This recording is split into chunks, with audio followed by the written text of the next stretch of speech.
Meu nome é Rodrigo, eu sou psicólogo, pós-graduando em saúde mental e coletiva, estudioso da psique humana, da sociedade, saúde mental. Tenho feito aqui uma leitura comentada deste livro aqui, Saúde Mental e Atenção Psicossocial, do Paulo Amarante. Estou no capítulo 2, página 24, e no último vídeo falamos a respeito de como, na criação do hospital, lá nos primórdios da criação do hospital, foi se perdendo aquela função filantrópica de caridade e foi se tornando uma instituição de controle, né?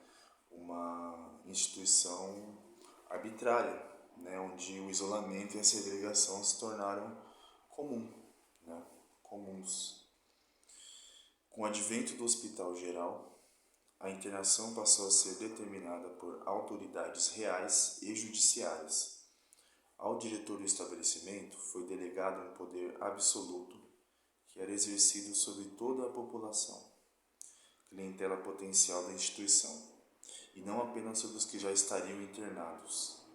Considerando tais características, Foucault concluiu que o Hospital Geral seria, acima de tudo, uma estrutura semi-jurídica, uma espécie de entidade administrativa que, ao lado dos poderes já constituídos e além dos tribunais, decide, julga e executa. Soberania quase absoluta, jurisdição sem apelações, direito de execução contra o qual nada pode prevalecer. O Hospital Geral é um estranho poder que o rei estabelece entre a polícia e a justiça, nos limites da lei. É a ordem terceira da repressão. Vejam bem como o Hospital Geral aqui, localizado nesse contexto histórico, nesse lugar, ele vai tendo uma função mais social e política, E vejam bem, esse poder ele não é exercido somente aos que lá já estão internados, mas sobre toda a população, Se decide, por exemplo, você está lá na rua, você está um pouco fora da norma e alguém, o rei, aqui no caso, que é citado, decide que você deve ser internado, deve ser isolado da sociedade, e você vai ser isolado da sociedade, não necessariamente tendo algum tipo de doença ou transtorno, Então, é um tipo de poder bastante perigoso, repressivo, como Foucault traz aqui, Então, de uma forma geral, assim, fica bem marcante essa mudança, de um hospital que servia de abrigo, de lugar para as pessoas que precisavam, de um viés mais filantrópico, para de fato ser um instrumento, uma instituição de segregação de algumas pessoas específicas e de perda de liberdade também, pensando em como o poder, os poderosos tinham essa carta branca, de internar quem quer que fosse. Assim, como podemos constatar, tinha início uma grande transição, na qual o Hospital de Caridade sofria uma metamorfose e começava a assumir funções mais sociais e políticas. Foi nessas instituições que muitos médicos foram atuar no sentido de humanizá-las e adequá-las ao novo espírito moderno, principalmente após a Revolução Francesa, e acabaram por transformá-las em instituições médicas.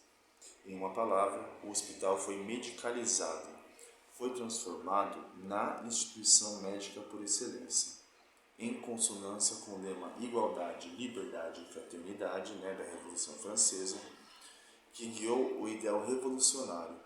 Todos os espaços sociais deveriam ser democratizados. Aqui vem uma ideia da Revolução Francesa, que tem esse lema aí do Igualdade, Liberdade, Fraternidade. E todos os espaços sociais, como diz aqui, se tornaram alvo de mudanças.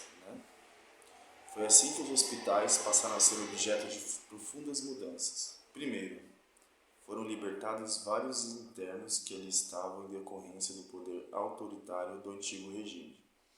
Por outro lado, novas instituições assistenciais passavam a ser criadas pelo Estado republicano. Orfanatos, reformatórios, casas de correção, escolas normais, centros de reabilitação. O hospital foi perdendo cada vez mais suas funções de origem de caridade e depois de controle social. Na mesma proporção, passou a assumir uma nova finalidade, a de tratar os enfermos. Veja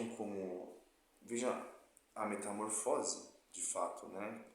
Hoje a gente tem essa ideia de que o hospital é um lugar onde se trata de pessoas doentes, né? Mas antes não era bem assim, né? Primeiro tinha uma função de caridade, depois de controle social, e a partir da Revolução Francesa se começa a ter esse viés de lugar de tratamento de doença mesmo, e não só, né? A gente vai ver aqui, né? A intervenção médica no espaço hospitalar, que anteriormente era eventual paroxística, passaria a ser regular e constante. O saber sobre o hospital permitiria ao médico agrupar as doenças e assim observá-las de uma forma diferente, no dia a dia, em seu curso e evolução. Desta forma, produziu-se um saber sobre as doenças que, informado pelo modelo epistemológico das ciências naturais, ainda não havia sido possível construir. Vejam bem, o hospital então agora serve não só um lugar para se tratar a doença, mas também um lugar de excelência do médico e um lugar onde o médico vai poder observar o curso dessa doença, para onde essa doença vai, o desenvolvimento, a evolução, né? Isso de alguma forma parece positivo, né? Mas não é tudo flores, como veremos aqui adiante.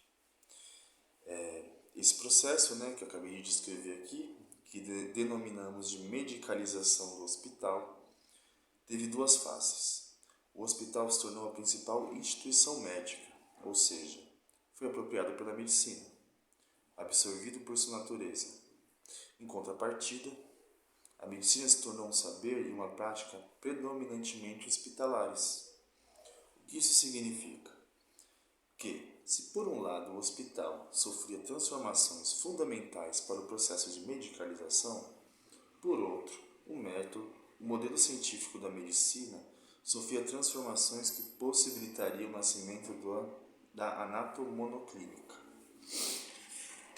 Para Foucault, esse processo de medicalização do hospital ocorreu em fins do século XVIII e foi operado essencialmente a partir de uma tecnologia política, que é a disciplina.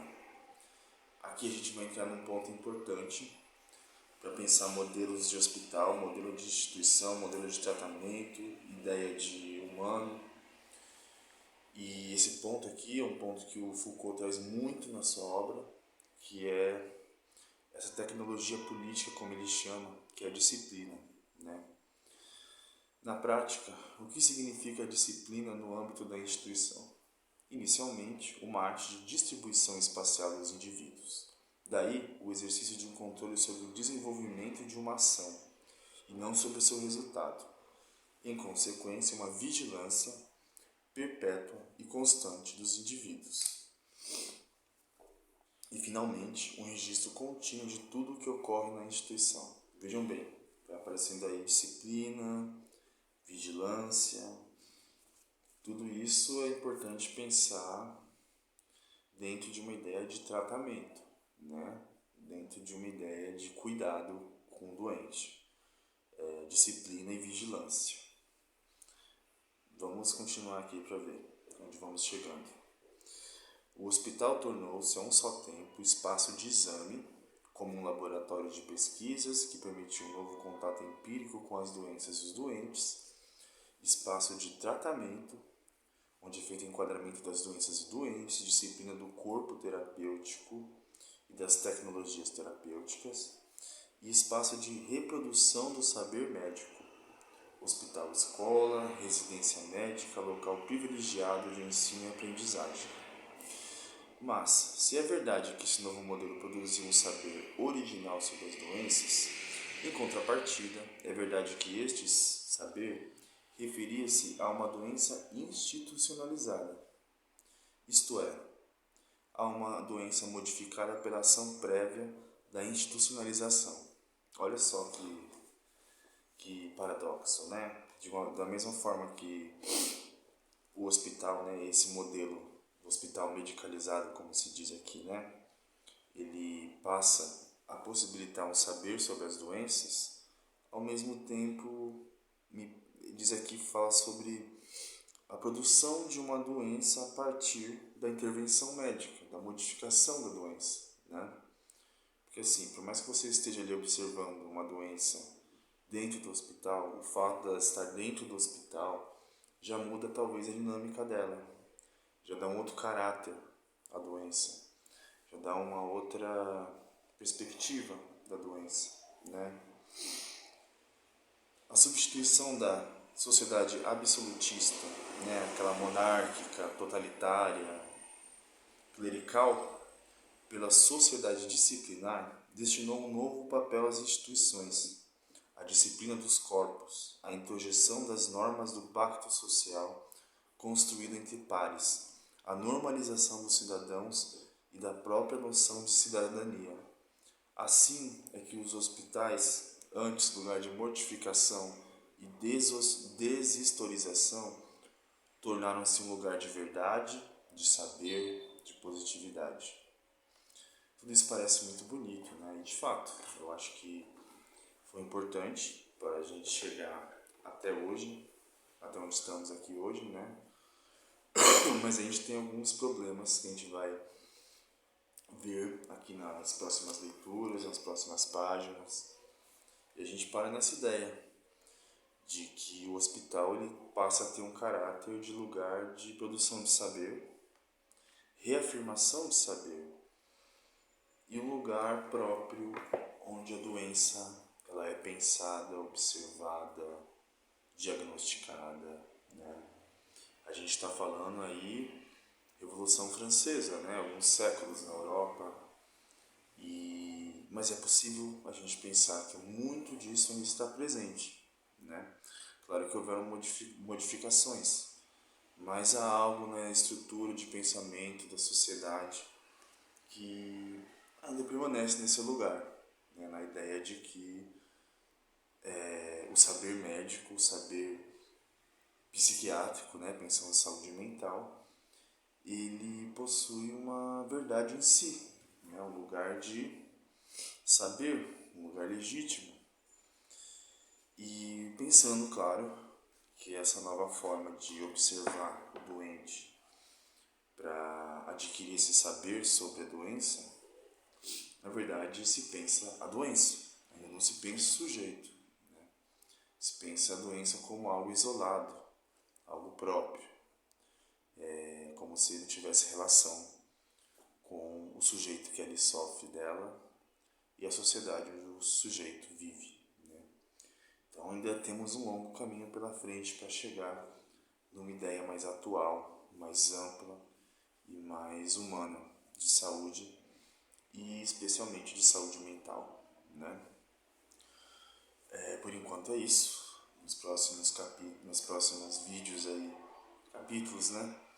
Também a coisa vai se estendendo, vai ter muita coisa legal aqui que eu já li, estava lendo de novo e vou reler e reler, comentando em voz alta, para quem tiver interesse aí para saber um pouquinho a respeito de história, de ideia, de, enfim, tudo isso que envolve saúde mental, humano, sociedade, política, psicologia, nós, né? Então, para quem está acompanhando aí, vejo que eu tenho algumas pessoas assistindo, acompanhando. A gente continua. Beijo e abraço.